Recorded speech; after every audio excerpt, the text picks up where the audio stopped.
பாஜகவில் இருப்பவர்கள் திருட்டு பசங்க. பல்லாயிரம் வருஷங்களிலிருந்து இருக்கிற இந்த திருட்டு பசங்க மீண்டும் வந்துடக்கூடாதுன்னு எழுதின கான்ஸ்டிடியூஷன் இது. இந்திய கலாச்சாரம் அசிங்கமானது. ஒரு 2000-3000 வருடங்களா இந்தியா மாதிரியான ஒரு அசிங்கமான கலாச்சாரம் உலகத்துல எங்கேயும் இல்லை. மோடியை பொளந்து கட்டிய பிரகாஷ் ராஜ் பயந்துட்டான், ரீல்ஸ் பண்றாரு சார். இப்போ ஹாய் செல்லாம் என்ற வசனத்தின் மூலம் பட்டி தொட்டி எங்கும் பிரபலமான நடிகர் பிரகாஷ் ராஜ் பாஜக ஆட்சி சரியில்லை என்று மோடியை இல்லாத பொல்லாத வார்த்தையால் போட்டு தாக்கு வச்சு பொளந்து கட்டின கதையை நம் ஜெம் தொலைக்காட்சி மூலம் பார்க்கலாம்.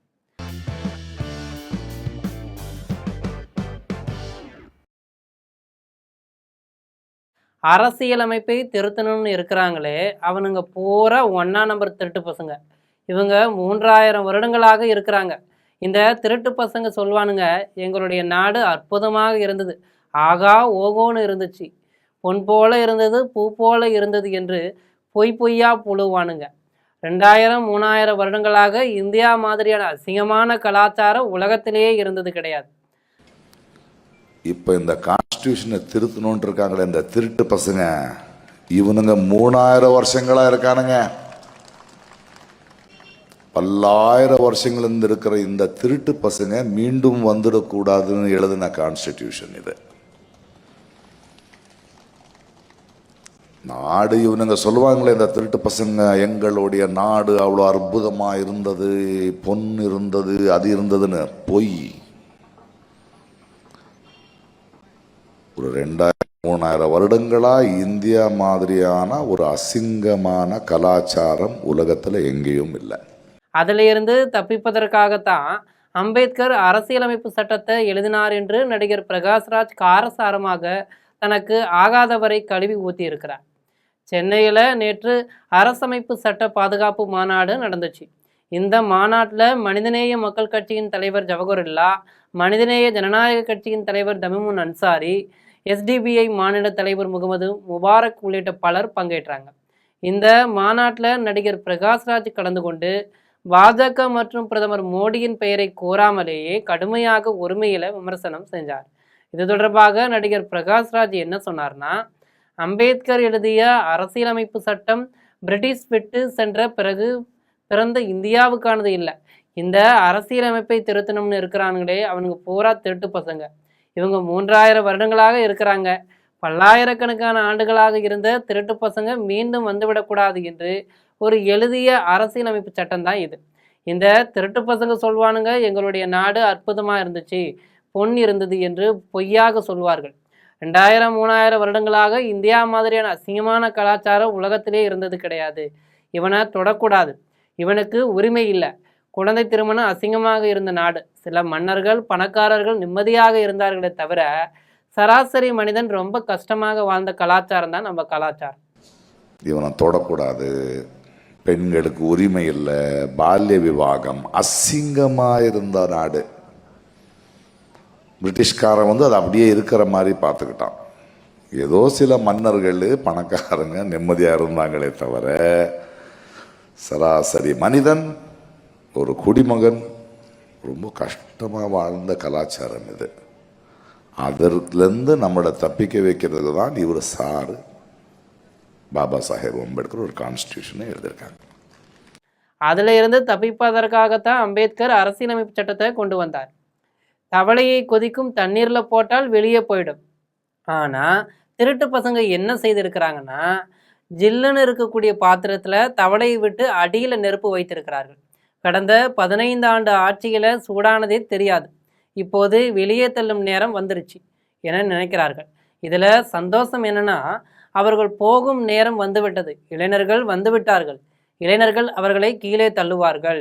இப்போது ரீல்ஸ் பண்ணுறாரு ஒரு சாரு, ராஜினாமா செய்கிறாங்க, இளைஞர்களை நம்பாதீங்கன்னு நீங்கள் சொல்கிறீங்க, ஆனால் நான் இந்த இளைஞர்களை நம்புகிறேன், ஏன்னா அவன் இன்னொரு அரசியல்வாதி கிடையாது. கடைசியாக ஒன்றை மட்டும் சொல்கிறேன், அம்பேத்கர் எழுதிய அரசியலமைப்பு சட்டத்தை ஒழுங்காக நீங்கள் படித்தால் தெரியும். இந்தியாவில் அரசியல் செய்ய வேண்டியது மக்கள் தான். மக்களால் தேர்வு செய்யப்பட்டவர்கள் வேலை செய்ய வேண்டும். ஆனால் தேர்ந்தெடுக்கப்பட்டவன் அரசியல் பண்ணுறாங்க. நாம் வேலை செய்து கொண்டிருக்கிறோம். இதை மாற்ற வேண்டும். கடைசியா ஒரே ஒரு வார்த்தையை சொல்றேன்.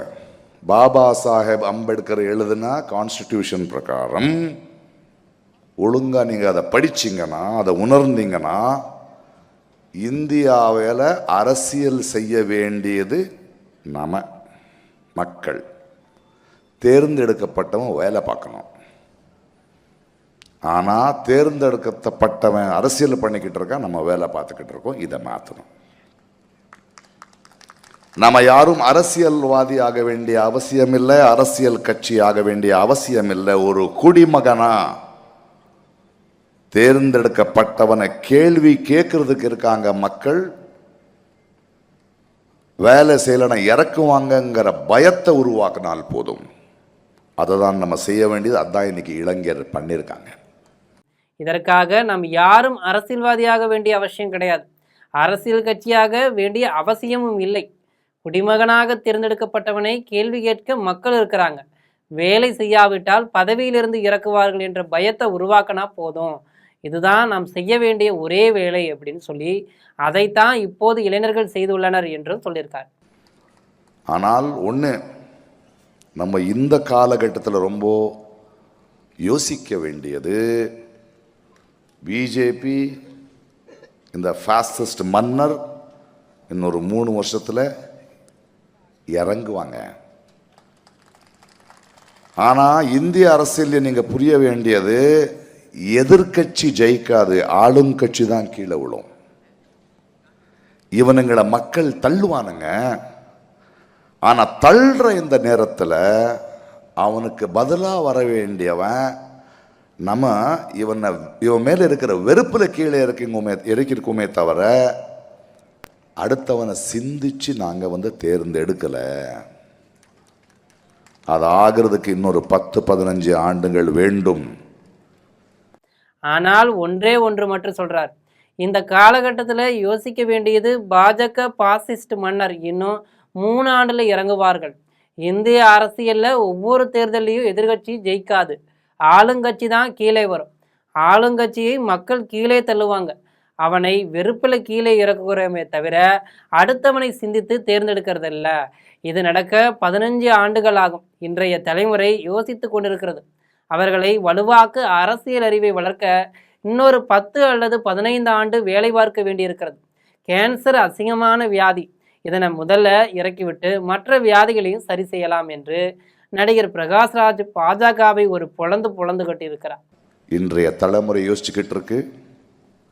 அவங்களை வலுவாக்க, அரசியல் அறிவை வளர்க்க இன்னொரு 10-15 வருஷம் நம்ம வேலை பார்க்க வேண்டிய வேலை இருக்கு.